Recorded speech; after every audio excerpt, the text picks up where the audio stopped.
Mike Ditka made a comment that really bothered me. He said that Colin Kaepernick could get the hell out of America if he doesn't like it, and that he, being Ditka, didn't see the kind of atrocities, as he calls it, and they are atrocities, that others are talking about the murders of unarmed black men at the hands of law enforcement, police officers. In my initial video, I said, I'm not going to go to Mike Ditka's anymore. Let me explain that. 2005, my father passed away. We laid him to rest October 16th of that year at Abraham Lincoln National Cemetery in Elmhurst, Illinois. My mother, Amanda, my half-sister, family, and I. It was a hard day. I still have the burial flag right over there. But after the funeral that night, I wanted to have a cigar in my dad's honor. My dad loved to smoke cigars. So I went to Mike Ditka's. It was the only place I can think of that was classy environment, sports, great cigars, because Mike has his own brand. And I went. And even though Mr. Ditka wasn't there, actually was there, I'll tell you what happened. I walked in, and it was 3 days before Notre Dame played USC when Matt Leinart was quarterback, and Brady Quinn was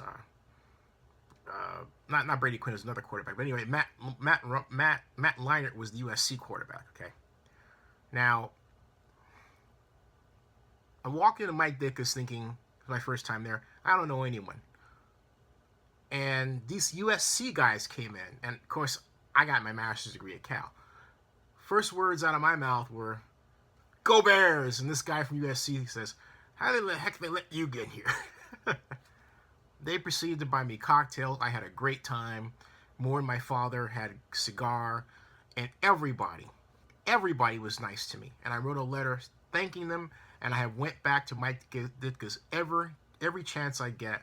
And then on top of that, I saw Mike, Mr. Ditka, at the Arizona Super Bowl. This was in 2007. The New York Giants played the New England Patriots. The year that the Patriots almost ran the table but lost to the Giants in Glendale, Arizona. I was there. At any rate, I ran into Mike, and I reminded him of how well he and his staff had treated me that day. And actually, I went back the next night, too. And he gave me one of his cigars, 20 point. Huge, right?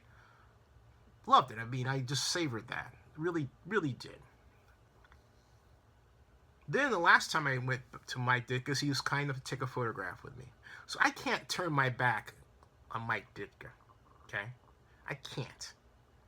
Because he and his people have been really nice to me at a time when it mattered the most, so I cannot throw that away. And I'm saying that to you, Mr. Ditka, in the hopes that you see this.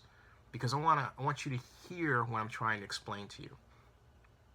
The simple fact of the matter is that we have a problem in this country, and I want you to look at the Keith Scott video. A disabled black man committing no crime, doing nothing, in a wheelchair, disabled, okay? And a cop shoots him even though, as his wife is saying in the video, he has no gun. If you see that and come away without feeling, which I seriously doubt, you're not human. The reason why you say you don't see these atrocities is because you haven't looked at them. Because there's this part of America that I think you refuse to believe exists and does. I think I know what you're thinking. I'm not going to claim to know you what makes you tick. But I'm going to take a shot at what I believe it might be, and that is you want to see the good in people and the good in America, and everybody does their thing, does their work, delivers, and that's it. Mr. Ditka, life doesn't always work that way. And there are some people in this society who insist on imposing their bad behavior on others just because they don't look like them. And what we've gotten to in this country is a place where a lot of those people have become police officers. How that happened, I'll tell you. The manufacturing base that we once had, that proud industry that built the Midwest, or arguably the proud industry the Midwest built, that has been decimated and went overseas, took with it jobs that normally were filled by white, male, lower education, working class types. Okay? People who maybe didn't have a lot of black friends, and didn't have good social skills or graces, and had a lot of issues they had to get over. But what's happened in modern society is that that same person, that demographic, has been hired by law enforcement without proper training, without a realization that you have people who are not familiar with working with others who don't look like them, and so they make assumptions, maybe they watch too much television, that are dangerous both to them and to society. And in their worst moments, they kill those folks. Often for no reason at all. But they do it under the color of the law. That's the problem we have today. As much as you may not want to hear that, it is one more dynamic that creates what President Lincoln called in his Gettysburg Address the hard facts that created America. We need you on our side to change. Okay, maybe you don't like that some of us protest the national anthem, but Mr. Ditka, I want you to find the actual words to the Francis Scott Key written national anthem, the whole original words. The preamble has Francis Scott Key actively calling for and celebrating the idea that slaves would be killed. Why? Because the British, with whom we were at war at the time, that the Star Spangled Banner was written, or just prior to that, had made a deal with American slaves, black, who they said would go free if they helped them in their cause against, it wasn't the United States then, but what later became the United States. That's right. That's how the White House was taken by the British at one point. So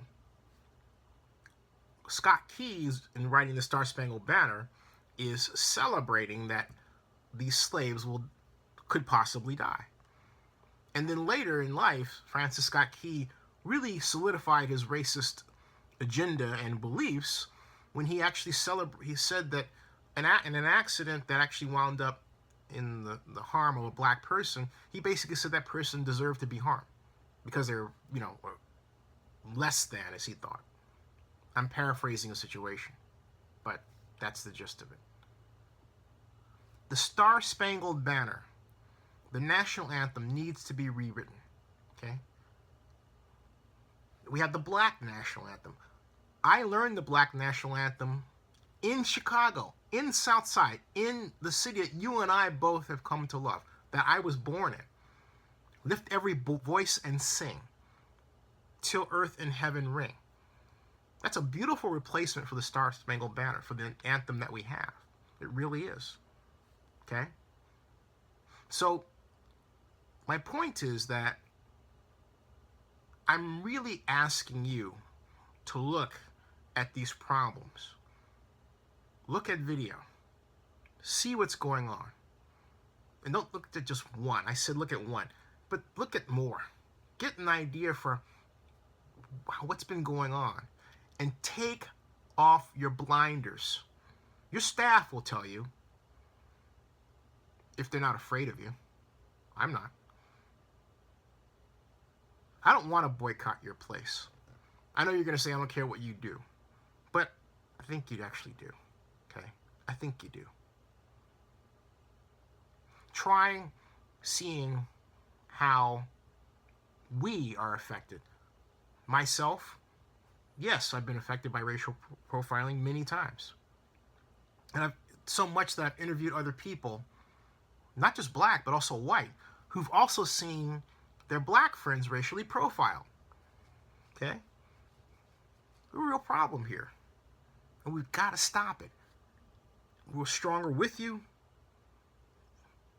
than without you. Next time I see you, I want that steak at your place. Thanks.